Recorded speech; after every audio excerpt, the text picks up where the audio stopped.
Okay, let's stay on the China trade deal. This is an historic move.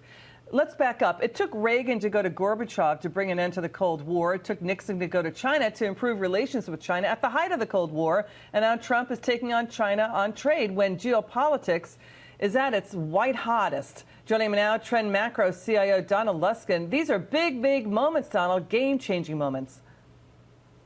These are the biggest, man. Other than a military negotiation, this is simply the biggest negotiation that's ever happened in the history of the world.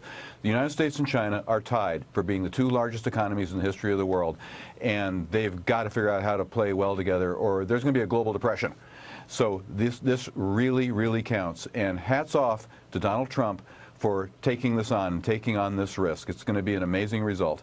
China needs a deal. We need the deal. What's your take on how it's going to all shake out?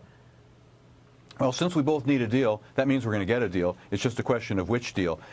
The good news is that time is more on our side than it is on China's side. China's economy has been weakening for many years, and in the last year has entered a very dangerous, unsettling period of weakness with the highest debt defaults in history. Their currency collapsed last year. Their stock market collapsed.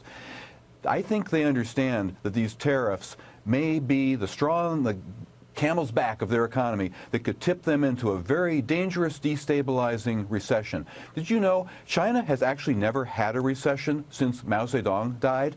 So they haven't built up the kind of natural immunities to recession that the United States has. The United States has recessions every once in a while. It's like a forest fire. You know, it clears the dead wood and the economy comes back again. What would happen if there was a recession in China? You could have social unrest, labor protests. They don't like that in China. It could be Tiananmen Square all over again. That was 30 years ago this year. The Chinese are very sensitive to anniversaries. They know that Trump is pushing them toward a cliff that they don't want to get close to. So make no mistake about it. This is a very, very big nuclear negotiation. So it's very much like the Cold War. You know, the New York Times ran a story a while ago showing how the Chinese like President Trump. They respect him. They call him Uncle Trump. They see him as a wheeler and dealer. But he's a different type of president. He's a person who really keeps them moving forward, pushing them forward. They don't know what he's going to do next.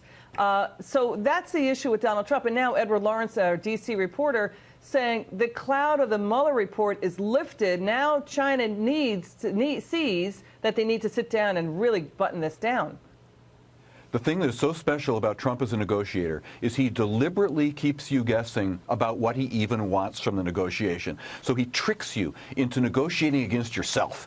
Just because if you're China, you just want to end this thing. And on one day, Trump says, oh, I just want to do a good trade deal where they buy more soybeans from us. This is simple. Then the next day he says, oh, my God, these guys are going to kill us militarily. We got to kill them. I don't even want a trade deal. So China's just going to fall all over itself in that uncertainty just to make him the deal of the century, just so he'll settle down. So this, that's very much the kind of game theory strategy that people like Nixon and Reagan, you mentioned them both, used during the Cold War, where the idea is to convince your geopolitical rival that you'll just do anything to win, that you're completely crazy. And that really works in nuclear deterrence, and it's going to work in this trade war. You meant euphemistically kill him economically. That's what you meant, Donald Luskin, right? Yeah, euphemistically, yes. Okay. Donald Luskin, we love having you on. You're totally terrific. Thank you. Come back soon.